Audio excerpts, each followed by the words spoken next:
Hey there, so today we have another review. This is a beer from Parish. I mean, that's a beautiful label right there, right?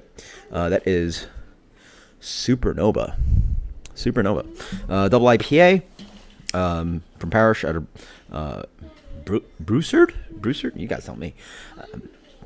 8%. This is apparently their double version of their Nova Vert, which is, I guess, a demanded IPA from them.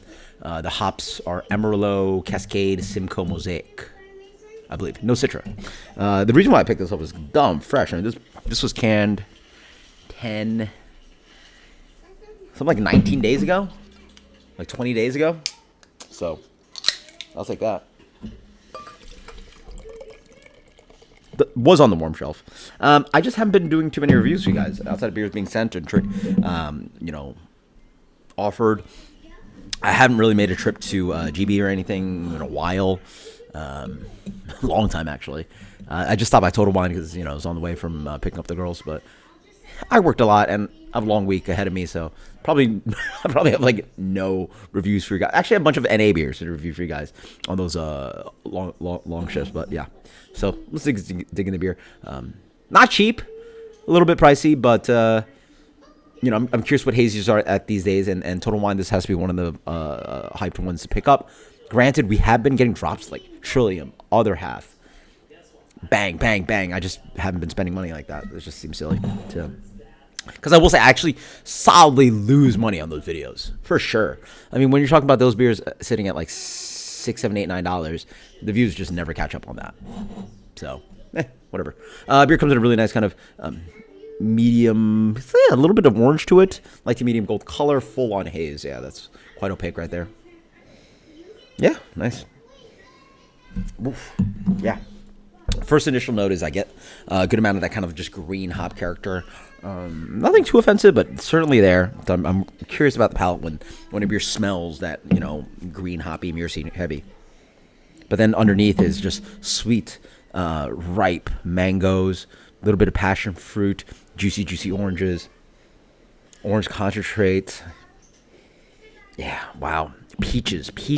So this is straight yellow-orange fruit character. Definitely orange fruit character. So ripe yellow peaches, ripe mango, ripe oranges, like it's all that. Tangerine. Smells fantastic. A little bit of passion fruit, like really ripping right nose. I will say the myrcene hit up front, but now as I get deeper, it's sweeter, riper, richer, decadent.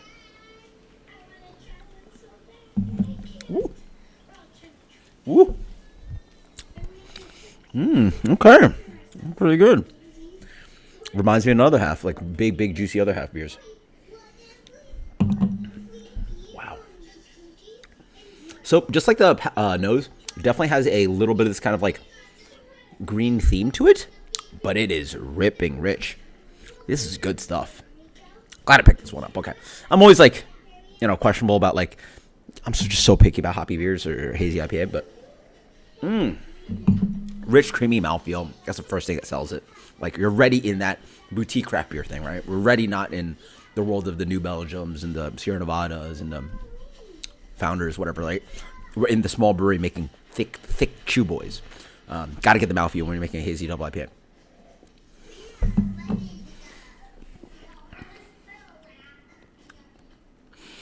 A little bit too green for me, but just like the nose, ripping ripe fruit character. It is ripe yellow peaches, almost like dehydrated mango.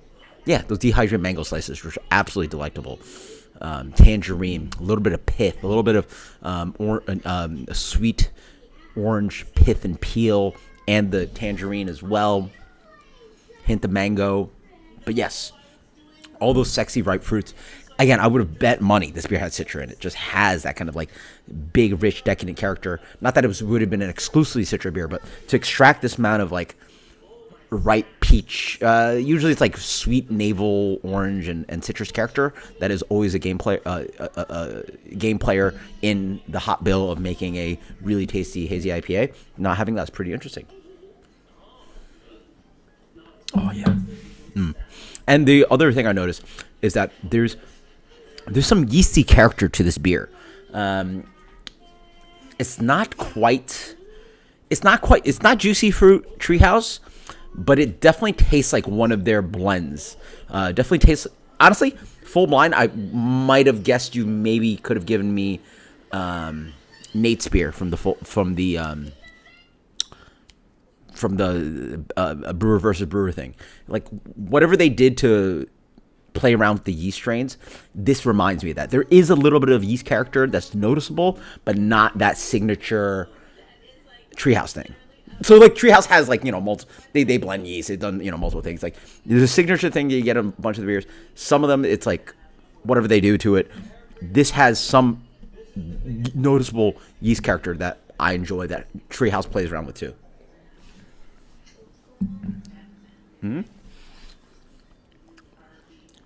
A little bit green, a little bit chalky, just a hair of it. That's a good beer. That's a good beer. I mean, that's world class hazy double IPA right there. So that's really good. Definitely not perfect beer. A little bit too dry for me. A little bit too green. Definitely want to keep it cold. As it warms up, it definitely gets a little bit too green.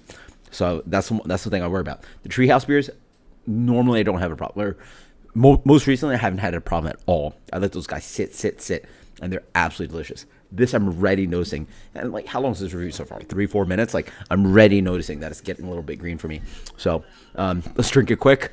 8%. Be careful, Darwin. That's real good, though. That's real good.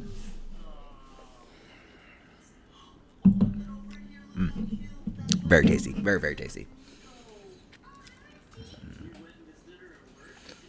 I'm just worried about this guy warming up. 97 minus. I'm like teetering between 96 plus and 97 minus. I like having this plus and minus. It's just like on that edge where I'm like trying to express how far I'm willing to push it. 97 minus is a great score. Check it out. Let me know what you think about Parish. Recommend any other brands for me if you'd like. I try to keep an eye out, but yeah, I mean, 3 weeks fresh. Yes, sir. Later.